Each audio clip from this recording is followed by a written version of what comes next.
Lately, a lot of us have been implementing social distancing into our lifestyles and staying away from other people. However, I noticed that whenever I play Fall Guys, this doesn't seem to apply here when everyone's constantly bumping into each other. So in this video, I'm going to win a game while socially distancing in Fall Guys, which basically means that I can't bump into any other players. Let's see how I did it. Usually, the first race is the most difficult part of this challenge because there's like 50 other people you need to watch out for, but Gatecrash makes it a little easier because everyone takes different routes. Luckily, I spawned in the back here, which means that I don't have to worry about anyone hitting me from behind. Usually, the strategy for these races is to wait a few seconds so I could keep an eye on everyone else, then gradually work my way up into a qualifying position as people start to spread out more. I decided to take the middle gate for the first one because less people were going through there, and use the same idea for the next two rows of gates, where I chose the right gates because very few people were passing through. However, as the sizes of the gateways got smaller, I began to have less room to avoid other players. So my thought process for the fourth row of gates went a little differently. The gimmick for this row is that the inside and outside gates only open once for every 3 times that the two middle gates open. Since the middle gates open more frequently, I would expect everyone else to go through those. So I decided to utilize the fact that the outside gate opens less often and move there. The fifth row of gates move even faster, and have even less space to work with, but I managed to squeeze through the right one before anyone caught up to me. Now for the final jump. I initially planned to stay to the right here, but I realized the gate would close before I got there, so I had to take a huge risk and switch to the middle where everyone else was. Once I made the jump, I curved back to the right so I could stay away from everyone else who was in the middle, and qualified. I'm gonna fast forward to the next round instead of cutting it, so you guys know that these clips weren't spliced together or anything crazy like that. Slime Climb is not only very difficult by itself, but it's also one of the hardest courses to avoid people on. However, the good news is that it eliminates a lot of players. My first problem on this course was that I didn't spawn in the back.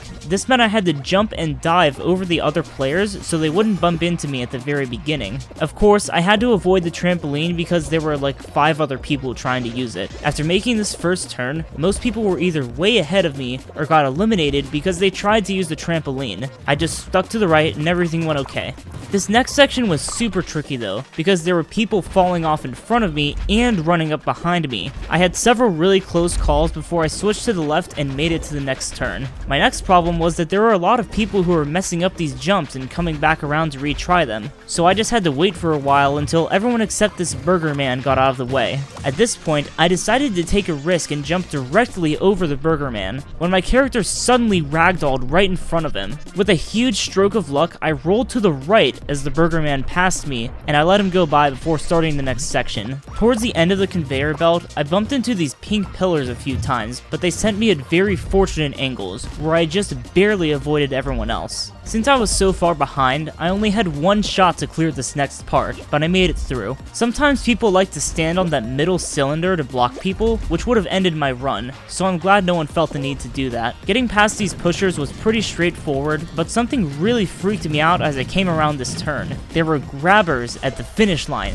just waiting there to grief people. Luckily, they got bored waiting and decided to just qualify, but if they had stayed there until I got there, it would have been the end for me. I still had to watch out for the guy to my left and the guy behind me, but after navigating through the home stretch, I made it to round 3. Again, just fast forwarding to prove that this all happened in the same run. I knew that I'd probably have to go up against one of the team minigames if I was going to beat this challenge, so the game decided to give me a 7v7 fall ball. This was one of the best case scenarios, because if I had gotten tiptoe, it probably would have killed the run. There's usually a lot of contact involved in fall ball, but there's plenty of open space to run around in if I really need to avoid other players. But was I really going to stand on the sidelines and hope my team was a 6v7? Absolutely not. I wanted to fulfill the challenge while also contributing to my team. After all, if I touch someone and get eliminated, they actually have to play a 6v7. So I decided to play as a defender and hit any balls that came my way. This means I was putting myself at risk a little bit, but come on. Did you really expect me to just stand around for 2.5 minutes? The good thing about playing by the goal is that if I'm in danger of touching someone, I can just jump into the goal and spawn in the center. But even after I respawned, my team was still in danger of being scored on. So I sacrificed myself once more to make this godlike save. And then this ninja started running towards me and made me really nervous, so I curved back to the goal. This actually put me in even more danger though, because I was in between the two balls. Suddenly, I was in the middle of this huge mob of people, and as I was making my escape, this wolf ran right in front of me. Luckily, I had the reaction time to swerve right before I hit him.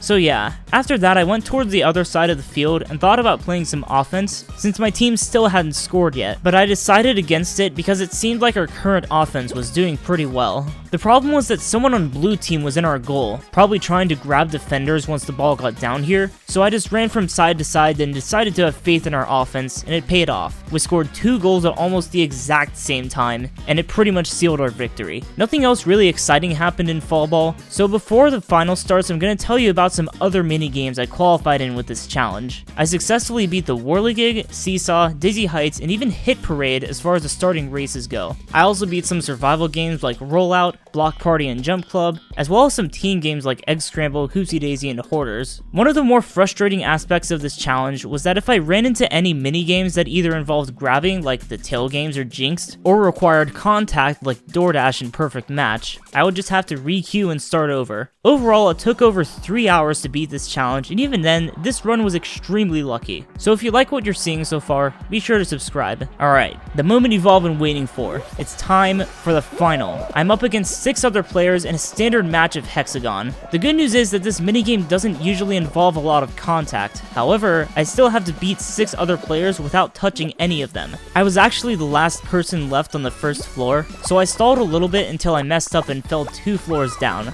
Then I started following this pitcher, but I didn't expect him to turn around so suddenly. This kinda threw me off, so I turned back around and fell down another floor. The pitcher actually followed me down there, so I had to swerve left and get out of their way. Then the wolf and pitcher confronted each other. As I saw this play out, I realized that they need to jump to the right eventually, so I started depleting the tiles there. Sure enough, the wolf tried to jump over and fell to the next floor. I also messed up shortly after. I actually ended up spending a while on this blue floor, but when I realized the wolf was the only other guy here, I decided to cut him off. However, this would actually come back to bite me later. When I was stalling on the blue floor, the wolf was actually depleting all of the tiles below me, so I wouldn't have anywhere safe to jump to when I ran out of tiles. This was extremely clever, and it worked exactly as they planned. Eventually, I ran out of tiles and plummeted 3 floors down to the final floor. It's actually really lucky that I didn't hit these yellow tiles because the dino would have bumped into me, and that would have been a really heartbreaking way to lose. I saw the wolf coming for me again and tried to cut him off, but he jumped away. At this point, I just wanted to stall a little and find everyone else, but everyone had fallen down except the wolf. It's crazy how many times this wolf had gotten in my way, so I stopped stalling and confronted him because I needed to end this once and for all. He had a huge advantage when I went for this because he was already closer to the center and could cut me off easily, but you guys are never gonna believe how this ended.